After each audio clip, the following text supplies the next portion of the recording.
Hello, my Bill 4000 Nation. How's everyone doing today? Hopefully, everyone's having a great day. If not, I hope it gets better from here. We are back with another Coffeehouse Crime. This one is titled The Boy in the Chimney, the unsolved case of Joshua Maddux. We have seen this video, not this we haven't seen this specific video before, but we have seen videos on this story before. It is basically about a boy folded up inside of a chimney. And yes, this is still a shorter one. Like I said in a previous video, I am doing better, and thank you to everyone who wished me a quick recovery and everything else. I am so grateful. Thank you. But still, day 10. Like, I have good days, 2 or 3, and then it's just like, my nose is still messed up. Still got a slight cough. Still cough a little bit here and there. Like, not too bad as long as I keep cough drops in. When I talk a lot is when it starts really messing with me, so. Yay, YouTube. Oh, fuck. But all that aside, I have been feeling much better. Like I said, like every couple days, I basically will end up sleeping the whole day away. And just like every like 3 or 4 days, it's like I sleep a whole day and I get all nice and recharged. My batteries are all like, and then they just don't keep charged very long. I don't know. All I know is about day 3, day 4, I'm just like,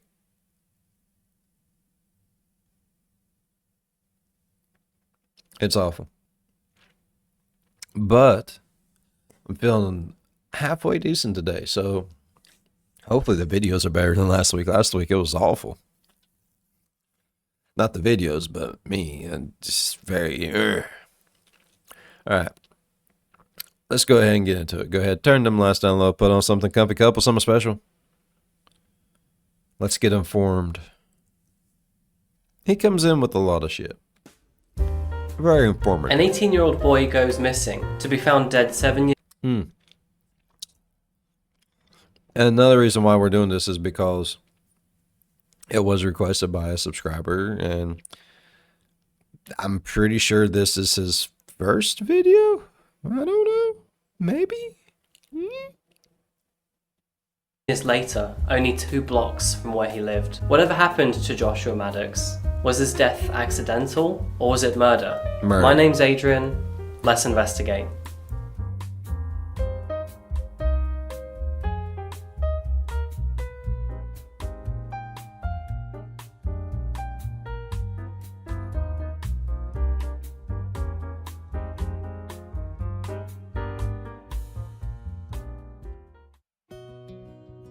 Joshua Maddux was born on March the 9th, 1990.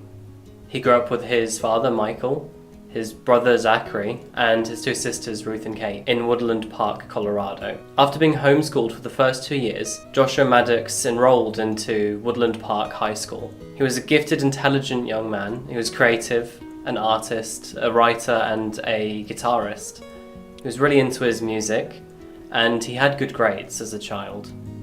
Hell yeah. He had a great sense of humour and wit, and he had many close friends. He was also nicknamed Dwa by his sisters, having a very loving personality. In 2006, his brother took his own life. Joshua was, of course, devastated along with the rest of his family. I'm going 2 years later, on May the 8th, Joshua woke up in the morning, told his sister Kate that he was going out for a walk.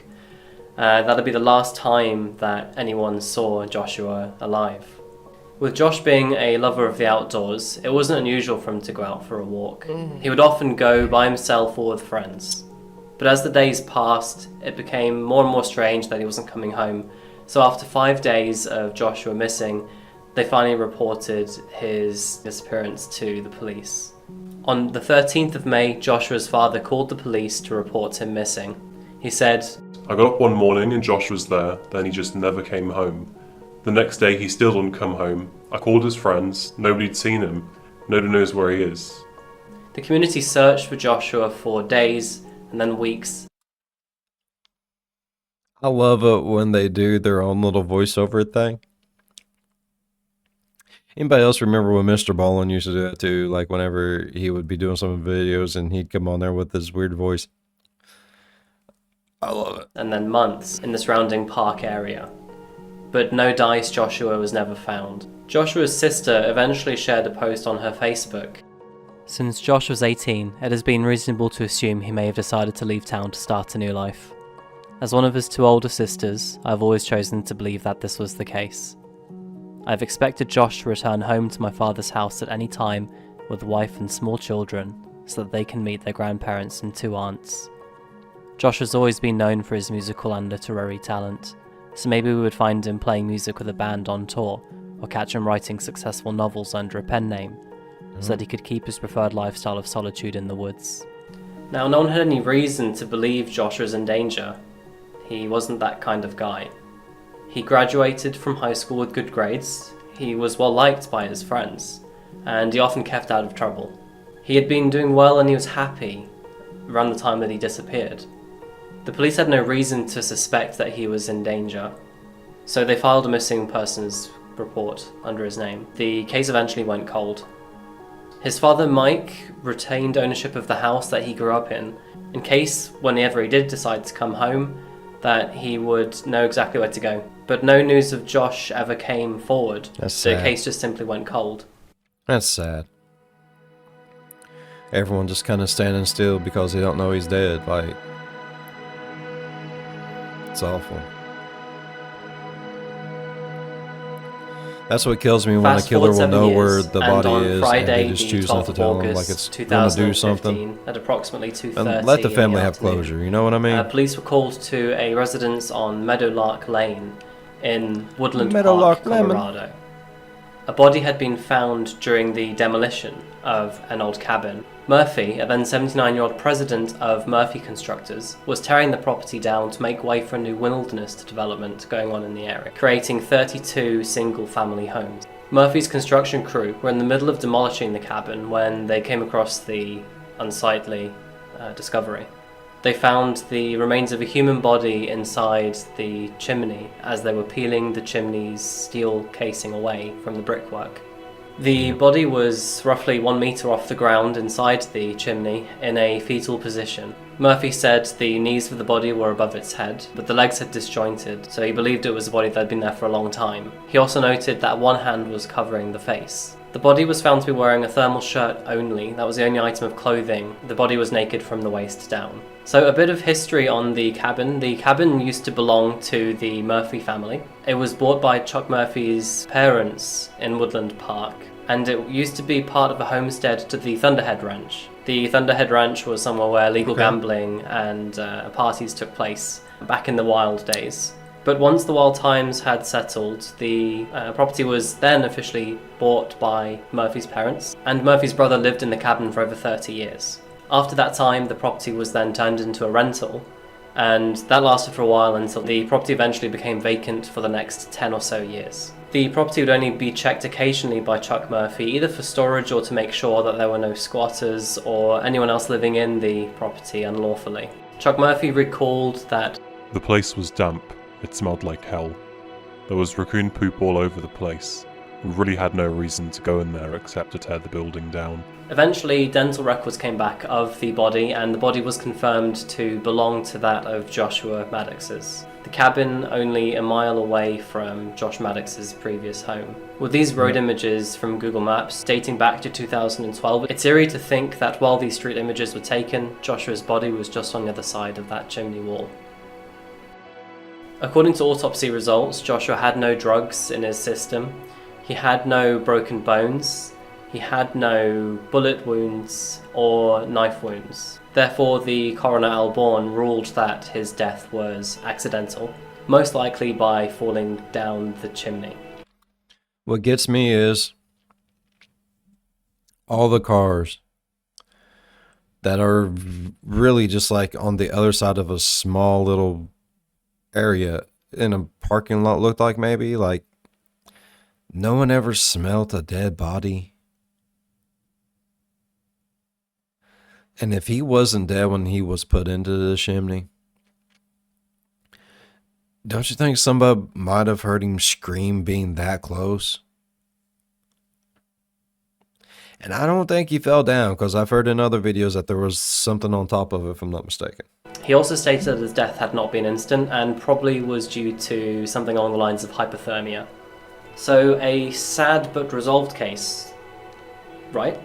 Joshua was out exploring on the day that he disappeared. He was an adventurous type, so he took to the roof of the cabin, climbed into the chimney, tried to get into the property down the chimney, and accidentally slipped on the way and unfortunately died.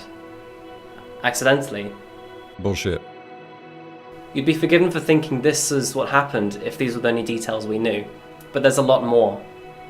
To start, the cabin's owner, Chuck, he had raised doubts about the coroner's theory, because years before he had installed rebar at the top of the chimney to prevent raccoons and other animals getting in to the cabin. This was only done about 12 to 15 years ago, so only a few years really before Joshua went missing. Murphy said, "There's no way that guy crawled inside that chimney with that steel webbing. He didn't come down that chimney." Murphy is extremely experienced in the construction industry. He is very likely to know how long steel rebar lasts in a chimney, and there's also no reason that he would have lied about this.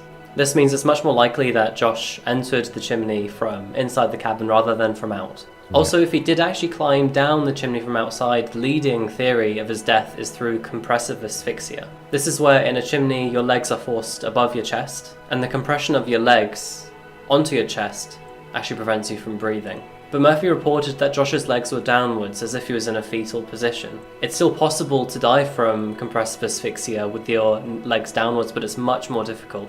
He would have also had to enter the chimney head first. Next, when Joshua's body was found, it was found only wearing a thermal shirt. He wasn't wearing any other clothes, no socks, no shoes. And strangely enough, his clothes were found neatly folded inside the room of the fireplace. This indicates he was probably in the property at some point that day. And finally, Chuck Murphy noticed that the breakfast bar had been ripped away from the wall in the kitchen and placed alongside the fireplace, perhaps as if to conceal or block Joshua, or Joshua from being found. The plot is thickening. The case was reopened again, but unfortunately the case was concluded just the same as it initially had been: accidental. So with these new details, the only way that Joshua's death could have been independent and accidental is if Joshua went into the cabin, took off all of his clothes other than his shirt, folded them up neatly in the room, then walked outside naked just wearing a shirt, got onto the top of the roof and climbed down the chimney head first, and then became trapped. Yeah, that doesn't sound credible to me, Chief. That leaves two other options, really. Joshua was in the cabin, he stripped down to just his shirt, and then independently and willingly got into the fireplace himself, and then into the chimney, which I don't think he would do. Why would you do that? Or he was murdered and his body was put there. Let's look at that final option into more detail. Let's do that, because that's what it was.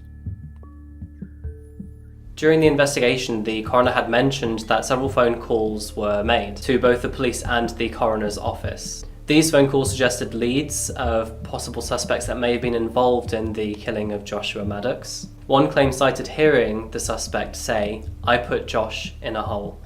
Although this tip was ignored, one of those sources spoke out on Reddit a few years later. The source said, "I went to high school with this skinny dorky hippie named Andy who played guitar in a band. I was never good friends with him or anything, but a year or so after I graduated, one of my good friends, Josh, started hanging out with him and then went missing. Last I heard, Andy was telling another friend, yeah, me and Josh have been spending a lot of time together. We're planning on a trip to New Mexico." The person in question, Andy, was known as Andrew Richard Newman in the Woodland Park area in Colorado. He was a confirmed student at the same high school as Joshua Maddux, and Andrew and Joshua were also both enthusiastic about music and relatively the same age, so there's a likelihood that the two knew of each other and were potentially even friends. Although we know that Joshua evidently didn't go with Andy to New Mexico, we do know that Andy actually did in fact go to New Mexico in 2009. In May 2009, while in New Mexico, Andy befriended a man at a bar called James Walito. James Olito was a caretaker of a disabled man, and while there, Andy asked James if he could crash at his place for a while. James, being the good Samaritan that he is, he let Andy go with him and his disabled friend back to his apartment. While home, Olito took a shower, and after getting out the shower, he came back to the living room, where he found his disabled friend dead, stabbed to death in his wheelchair. Conveniently, Andrew Newman was gone.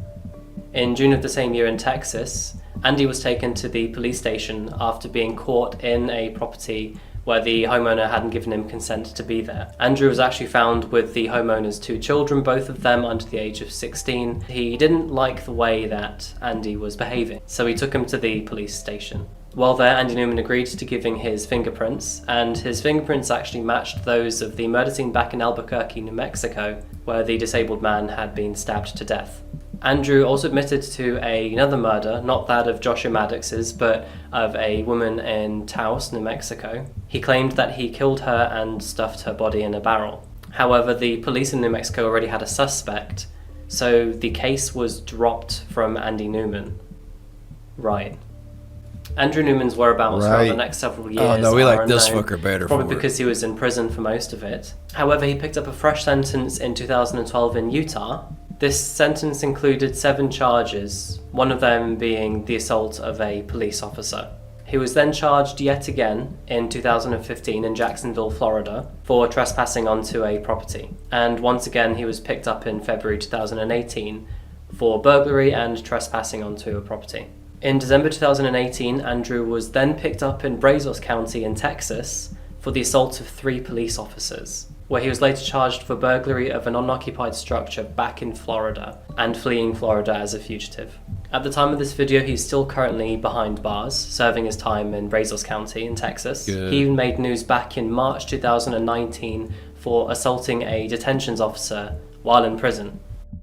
What the fuck's wrong with this motherfucker? Too damn violent for his own fucking good, bruh. Needs a woo-saw, bruh.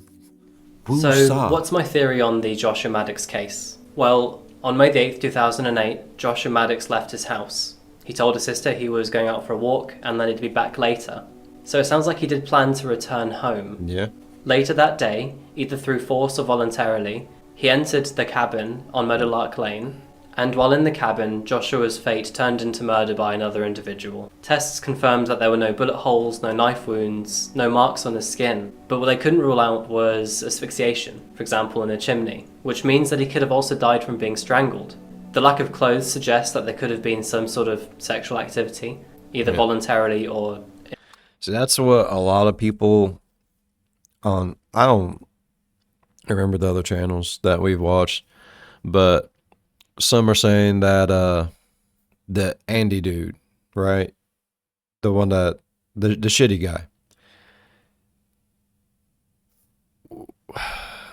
was him and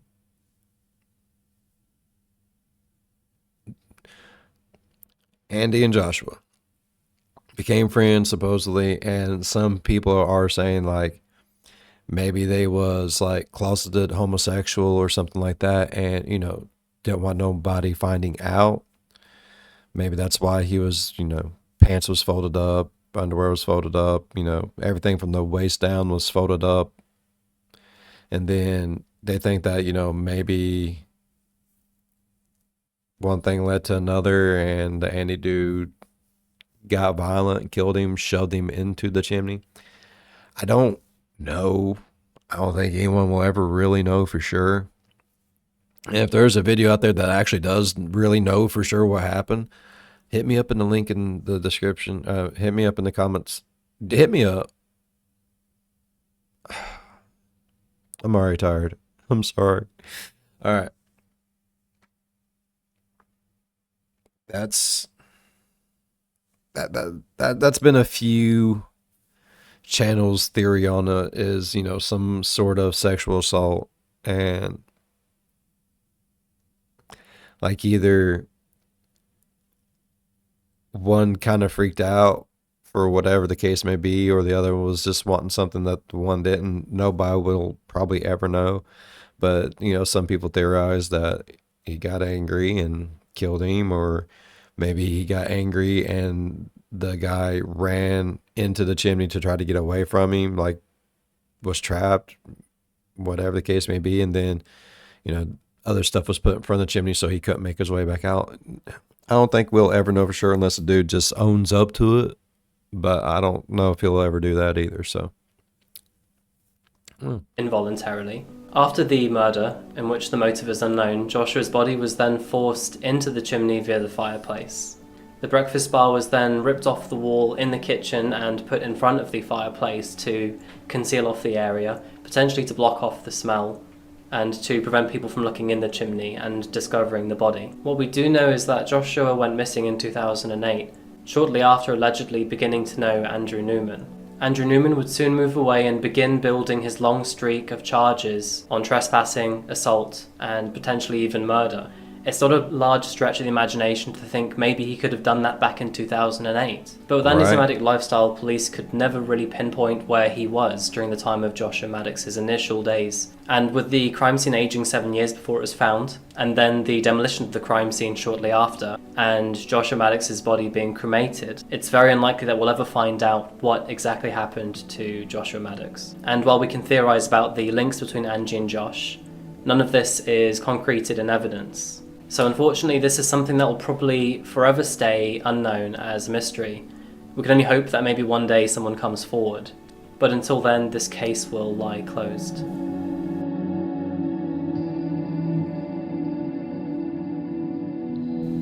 Hi there, and thank you for watching my video. Thank you for having me, Adrian. It was kind of nice watching you at the very beginning, bud. That was interesting. Oh, wow. But yeah, we've heard this story before on other. He might have retold it on his channel here. Like, I don't fucking know, bro. I know I've seen a lot of fucking videos. I got like over 800 videos on my channel, man. They start to run together after a while. All right. I really enjoyed today's video. It was nice seeing him like at his start, man. Put a smile on your face, All right. Really enjoyed it. If y'all enjoyed it as much as I did, please go down there, leave a thumbs up. It really does help the channel grow. While you're down there going over, slap that subscribe button. Become part of the B5 Nation.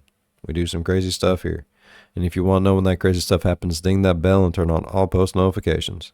As always, be good to one another. I'll see you in the next one. Bye-bye. Oh, Lordy. It gets interesting in here sometimes.